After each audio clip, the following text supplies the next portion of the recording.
12 सितंबर को प्रधानमंत्री नरेंद्र मोदी जी के द्वारा international dairy federation world dairy summit का इनॉग्रेशन किया गया है। ये शिखर सम्मेलन अपने आप में बेहद महत्वपूर्ण है क्योंकि इसी तरह का एक शिखर सम्मेलन 1974 में लास्ट बार हुआ था। आज की वीडियो में इसको संदर्भ में रखते हुए भारत के डेयरी सेक्टर की क्या महत्ता है, किन चुनौतियों को उसके द्वारा फेस किया जा रहा है और भारत की आज़ादी के बाद डेयरी सेक्टर की क्या स्थिति थी, पर कैपिटा हमें कितना कम दूध मिलता था और आज क्या स्थिति हो चुकी है, इसकी विकास यात्रा पर चर्चा करेंगे। उन गवर्नमेंट स्कीम्स के नाम में हम देखेंगे जिनके द्वारा डेयरी सेक्टर को सरकार के द्वारा प्रोत्साहित किया जा रहा है। साथ ही कोऑपरेटिव सोसाइटीज़ का डेयरी सेक्टर में चार चांद लगाने के लिए जो रोल है उस पर भी चर्चा करेंगे।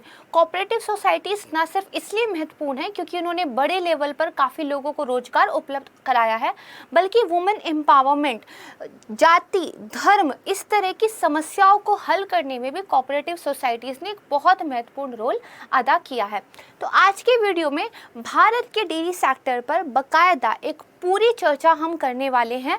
ये आपके मेंस जीएस पेपर 3 के लिए बेहद महत्वपूर्ण है। जो टॉपिक्स या जो पॉइंट्स आपको काम के लगेंगे उनको आप नोट कर सकते हैं। नमस्कार दोस्तों, मैं प्राची संस्कृति आईएएस यूट्यूब चैनल पर आप सभी का बेहद स्वागत करती हूँ। वीडियो के स्टार्टिंग में देखते हैं कि न्यूज़पेपर क्या कह रहा है। तो देखिए, पीएम मोदी इनोग्रेट करने वाले हैं international dairy federation world dairy summit. कहाँ पर होगा? तो ये देखिए, ग्रेटर नोएडा में हो रहा है, India expo centre and mart में, उत्तर प्रदेश में इसको आयोजित किया जा रहा है। दूसरी न्यूज़ देखिए, इंडियाज मिल्क प्रोडक्शन ग्रोइंग 6% पर एनुअल अगेंस्ट 2% ग्लोबली। यानी कि विश्व में जहां केवल 2% की वृद्धि हो रही है, अगर बात करें मिल्क प्रोडक्शन की, दुग्ध उत्पादन की, तो वहीं भारत में कितनी है? 6% हो रही है। और जब प्रधानमंत्री जी मोदी के द्वारा इस शिखर सम्मेलन का इनॉग्रेशन किया गया तो उन्होंने ये बहुत सारे डाटा को रखते हुए दुनिया को बताया है कि कैसे भारत का जो ये एक दुग्ध उत्पादन वाला क्षेत्र है, ये कैसे जो डेवलप्ड कंट्रीज हैं उनसे अलग है। उन्होंने ये भी कहा है, जहां बड़ी बड़ी कंट्रीज में मशीनों के द्वारा मास प्रोडक्शन होता है, यानी कि बड़े लेवल पर प्रोडक्शन होता है, इंडिया में वही मासेस प्रोडक्शन होता है। यानी कि हम मास प्रोडक्शन नहीं, मासेस प्रोडक्शन करते हैं। हम लोगों के द्वारा जो है उत्पादन कर रहे हैं और अपने आप में ये एक सफल मॉडल है और जो दुनिया के देशों के लिए उदाहरण के रूप में लिया जा सकता है। एक केस स्टडी के रूप में भी आप इसको नोट कर सकते हैं। यहाँ पर एक आप फोटो देख सकते हैं, प्रधानमंत्री जी उत्तर प्रदेश के जो मुख्यमंत्री हैं, ये दरअसल इस समिट में अपनी उपस्थिति दर्ज करा रहे हैं। तो सबसे पहले तो हमें पता हो कि ये जो समिट है इसको किस थीम पर ऑर्गेनाइज किया जा रहा है। कोई थीम होगी तो देखिए, बहुत इंपॉर्टेंट है, याद कर लीजिएगा, पोषण और आजीविका के लिए डेयरी। यानी कि एक तो हमें न्यूट्रिशन मिलता है डेयरी से, मिल्क प्रोटीन का कितना अच्छा सोर्स है। दूसरा, करीब 8 करोड़ लोगों को इन कोऑपरेटिव सोसाइटीज़ के माध्यम से रोजगार मिल रहा है। यानी कि 80 मिलियन लोग जो है अपनी आजीविका इस क्षेत्र से प्रदान कर रहे हैं। अब यहाँ पर देखिए, अगर बात करें कुछ डाटा की जिससे हमें ये पता चलेगा कि डेयरी सेक्टर आखिर कितना अच्छा काम कर रहा है, तो देखिए, अगर मार्केट साइज की बात करें, जो फ्रेश पैकेज्ड डेयरी प्रोडक्ट्स हैं, लाइक मिल्क है, जो पैकेज मिल्क हम दिल्ली में पीते हैं, चीज़ है, इस तरह की अन्य चीज़ें हैं, तो कितना है? 968 billion Indian rupees. Milk production volume की बात करें तो 209 मिलियन मीट्रिक टन मिल्क का प्रोडक्शन हम बेसिकली कर रहे हैं। बात करें वो कौन सी स्टेट है जहाँ पे हाईएस्ट मिल्क प्रोडक्शन होता है, तो वो उत्तर प्रदेश है। इसका नाम याद कर लीजिएगा। और देखिए, इसको लिंक भी आप ऐसे कर सकते हैं, ये समिट कहाँ पे ऑर्गेनाइज हो रहा है? ग्रेटर नोएडा यूपी में। और सिग्निफिकेंटली इस बात को दर्शाता है कि मिल्क प्रोडक्शन में यूपी का क्या है? सबसे पहला स्थान है। इसके बाद देखिए, यहाँ पर एक बेसिकली जो ट्रैफिक पुलिस है ग्रेटर नोएडा की, उनके द्वारा एक प्रॉपर जो है नोटिस निकाला गया था कि वो ट्रैफिक का डाइवर्जन कर रहे हैं। बेसिकली क्योंकि प्रधानमंत्री जी मोदी आ रहे थे तो उसके हिसाब से तैयारियां की गई थी। तो जस्ट टू शो यू कि कितना महत्वपूर्ण ये समिट है।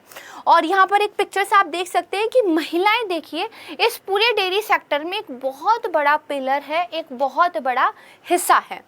इसके बाद देखिए एक डाटा देखते हैं, स्टैटिस्टिका का ये डाटा है जो हमें ये बताता है कि इंडिया, यहाँ पर आप देख सकते हैं इंडिया जो है बिगेस्ट प्रोड्यूसर ऑफ मिल्क है इन द वर्ल्ड, यानी कि फर्स्ट नंबर पर हम आते हैं। इसके बाद यूरोपियन कंट्रीज हैं, देन जो है यूएस से आता है, पाकिस्तान भी इसमें ठीक ठाक कर रहा है, बाकी ब्राज़ील, चाइना और रशिया आता है। तो डाटा आपको दिखाता है कि अगर पूरे विश्व में दूध उत्पादन में सबसे आगे कौन है तो वो भारत है। अच्छा, अब ये जो समिट हो रहा है तो इसमें जो अमूल है, ठीक है, अमूल बेसिकली एक बहुत बड़े पार्टनर के रूप में काम कर रहा है, मदर डेयरी के द्वारा भी इसको पावर किया जा रहा है, साथ में नंदनी भी जो है इसमें पार्टिसिपेट कर रही है। दीज आर सम पार्टनर्स जो इस समिट को बेसिकली बना रहे हैं। तो देखिए इस समिट में 50 देशों से लगभग 1500 प्रतिभागियों के सम्मिलित होने की क्या है, एक उम्मीद जो है जताई जा रही है। और बहुत इंटरेस्टिंग सी बात मैं आपको बताती हूँ समिट के बारे में, ये जो पूरा समिट है ना ये कार्बन न्यूट्रल होने वाला है। मतलब आप देखिए इसमें जितनी भी इलेक्ट्रिसिटी जनरेट हो रही है तो वो सौर पैनल के द्वारा जनरेट की जा रही है। अगर कॉफ़ी, चाय, बिस्किट्स वगैरह जो दिए जाएंगे तो उसमें प्लास्टिक का यूज़ बिल्कुल भी नहीं होगा। और अगर फॉरेन डेलीगेट्स को समिट के अंदर लेकर आना है या कुछ इस तरह का कुछ करना है तो इलेक्ट्रिक व्हीकल्स का यूज़ किया जा रहा है। तो मतलब सरकार देखिए कितने छोटे छोटे स्तर पर कितने सिग्निफिकेंटली अपनी जो जलवायु प्रतिबद्धताएं हैं उनके प्रति एक मैसेज जो है बार बार दे रही है कि अगर कोई बड़े लेवल का समिट हम ऑर्गेनाइज करा रहे हैं तो उसको भी कार्बन न्यूट्रल करा रहे हैं। इस समिट में उद्योग जगत के जो बड़े बड़े आप कह सकते हैं उद्यमी हैं, जो नेता हैं, विशेषज्ञ हैं, किसान हैं, जो नीति निर्माताज हैं, नीति नियोजक हैं और वैश्विक और भारतीय लेवल पर डेयरी क्षेत्र से संबंधित जो हितधारक हैं वो सभी पार्टिसिपेट कर रहे हैं। अब देखिए थोड़ा सा हमें ना ये पता हो कि जो डेयरी सेक्टर है बेसिकली ये फिलहाल क्या कुछ कर रहा है और क्या कुछ इसकी विशेषताएं हैं। तो देखिए India dairy sector more about production by masses than mass production. Mass production क्या होता है कि बड़े बड़े फार्म आपके पास हैं जहाँ पे बहुत सारे पशु हैं और बहुत ज़्यादा लेवल पर दूध उत्पादन कर रहे हैं। मासेस प्रोडक्शन छोटे छोटे आपके पास घर हैं, छोटे छोटे किसान हैं जिनके पास 2-4 पशु हैं, उनके माध्यम से दूध का उत्पादन हो रहा है। तो मोदी जी ने ये कहा है जहाँ पे जनसंख्या ज़्यादा है, जहाँ पे भी इतना टेक्नोलॉजिकल इनोवेशन नहीं हुआ है, वो कंट्रीज भारत से एग्जाम्पल ले सकती है इस मासेस प्रोडक्शन का। इसके अलावा देखिए मोदी जी ने कहा है strength of India dairy sector जो है वो स्मॉल फार्मर्स है, यानी कि जो छोटे किसान हैं वो हमारे डेयरी सेक्टर के क्या हैं, पिलर हैं। तो अगर मीन्स में कभी आपको लिखना हो तो आप इस तरीके से लिख सकते हैं कि छोटे किसानों की आर्थिक स्थिति को बेहतर करने के लिए सरकार डेयरी सेक्टर को ज़्यादा प्रोत्साहित कर सकती है, क्योंकि डेयरी सेक्टर में ज़्यादा से ज़्यादा जो पार्टिसिपेशन है वो छोटे और सीमांत किसानों का है। इसके बाद देखिए यहाँ पर उन्होंने कहा है कि India's dairy sector can be model for others, दूसरों के लिए हम एक बेसिकली क्या है एग्जाम्पल हो सकते हैं। और उन्होंने ये कहा है India's milk export to boost Modi's Atmanirbhar Bharat, क्योंकि अब हम इतना सरप्लस में दूध उत्पादित कर रहे हैं कि अपना जितना कंजप्शन करना चाहिए उतना करने के बाद हम दूसरे देशों को भी बेच रहे हैं। और ना सिर्फ दूध बेच रहे हैं बल्कि चीज़, तो बटर मिल्क और उसके अलावा जो और दूध से बने हुए प्रोडक्ट होते हैं उनको भी हम जो है एक्सपोर्ट कर रहे हैं। तो इससे किसानों की आय बढ़ रही है, हमारे यहाँ फॉरेन करेंसी जनरेट हो रही है और वैश्विक लेवल पर हम ट्रेड अच्छा कर रहे हैं। तो ये किस चीज़ को दर्शाता है, ये देखिए आत्मनिर्भर भारत को बेसिकली दर्शाता है। तो आज के टाइम पे जब एक आत्मनिर्भर भारत हम इस डेयरी सेक्टर में बने हैं तो इसके लिए क्या क्या चैलेंजेस हमने फेस किए हैं। तो अगर देखिए पहले तो मैं आपको एक गोल्डन पिक्चर दिखाती हूँ। गोल्डन पिक्चर अगर बात करें पिछले 8 सालों की, तो पिछले 8 सालों में इस सेक्टर में 44% से अधिक की वृद्धि हुई है। ठीक है, अगर हम जो है चीज़ों को पहले 1 उत्पादित कर रहे हैं तो अब हम 44 उत्पादित कर रहे हैं। और विश्व में जितना भी उत्पादन हो रहा है उसका 23% हिस्सा भारत उत्पादित कर रहा है। 23% का जो है हम योगदान दे रहे हैं। 8 करोड़ से अधिक डेयरी किसानों को जो है ये रोजगार दे रहा है। दूसरा क्या है, हमारे यहाँ का जो सहकारी मॉडल है, जो कोऑपरेटिव सोसाइटीज़ हैं, उन्होंने छोटे और सीमांत किसानों को बहुत फ़ायदा पहुँचाया है, खासकर महिलाओं को वुमेन एम्पावरमेंट के लिए काम किया है। लेकिन इतिहास ऐसा नहीं था।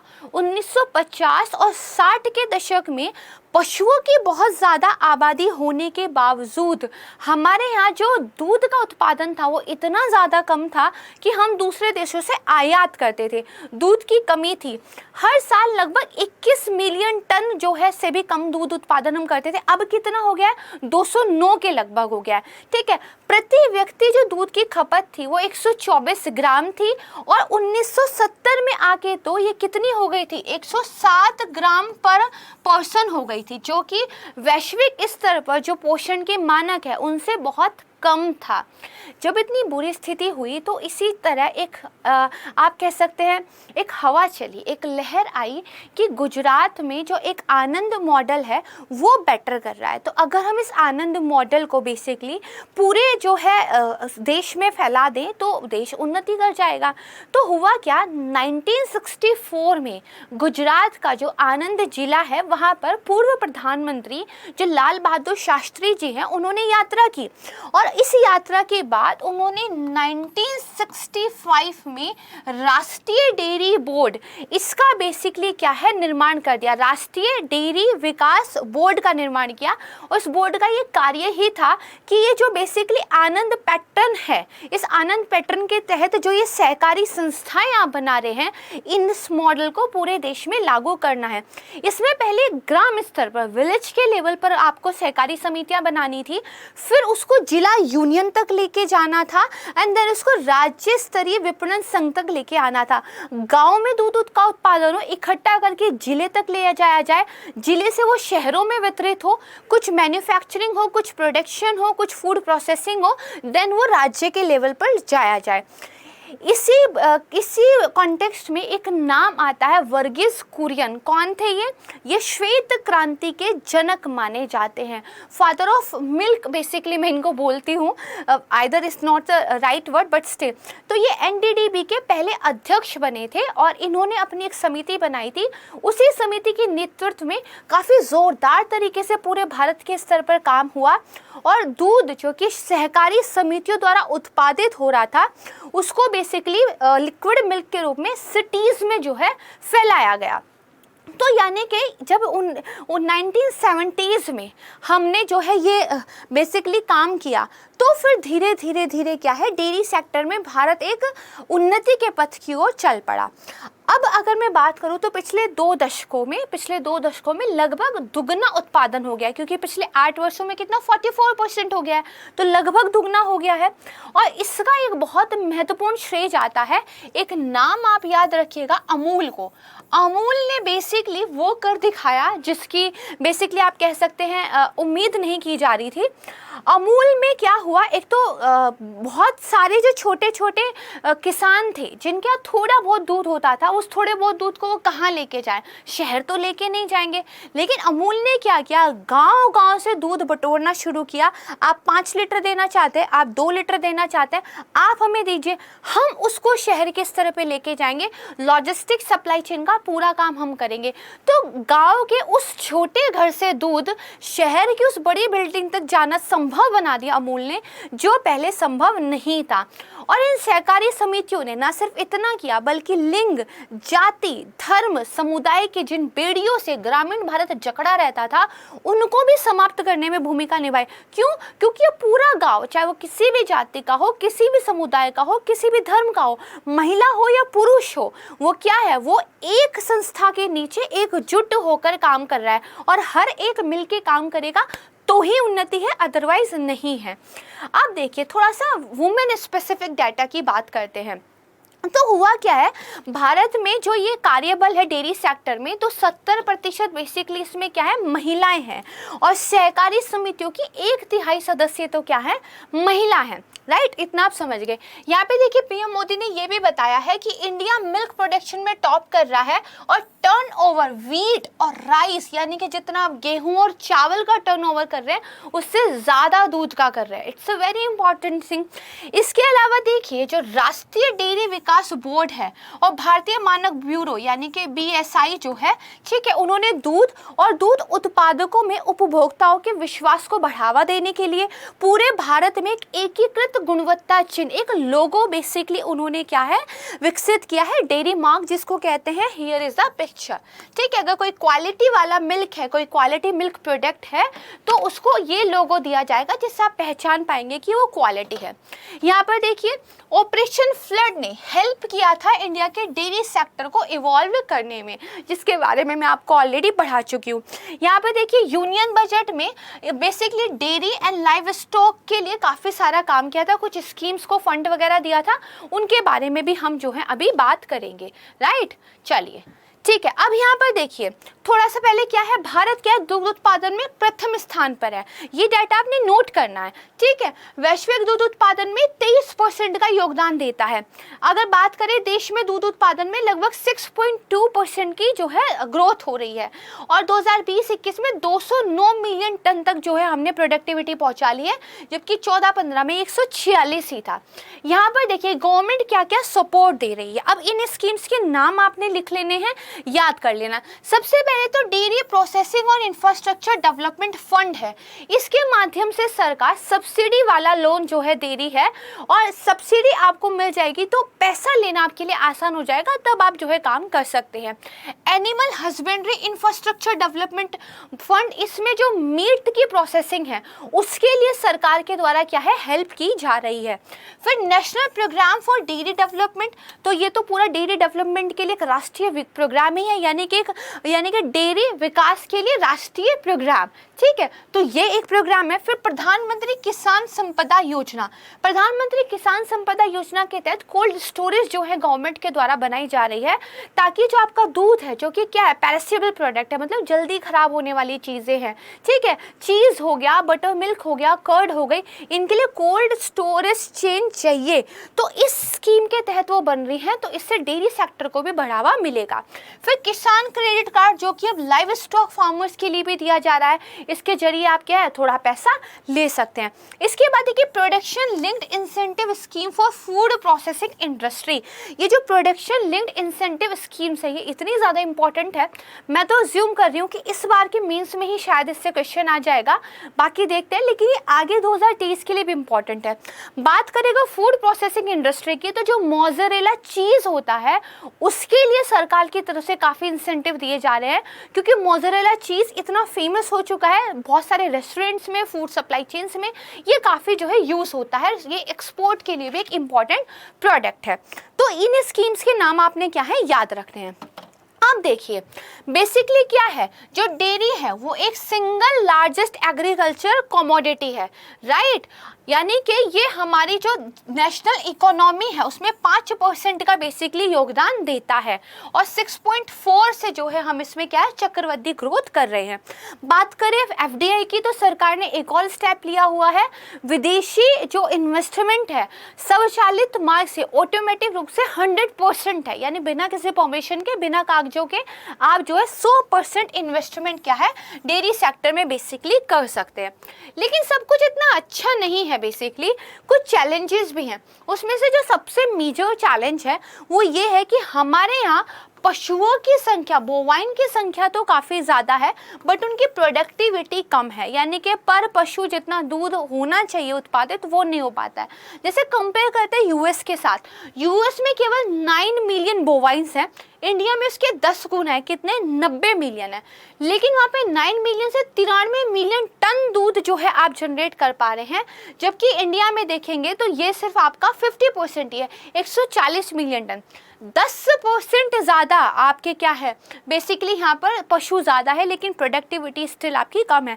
तो इस प्रोडक्टिविटी को बढ़ाने की ज़रूरत है। इसका एक बहुत बड़ा रीज़न ये है कि हमारे यहाँ देसी नस्लें जो हैं गाय की वो ज़्यादा तादाद में, तो देसी नस्लें दरअसल प्रोडक्टिविटी के मामले में कम होती है, लेकिन सरकार फिर भी देसी नस्लों को ही प्रमोट कर रही है। क्यों?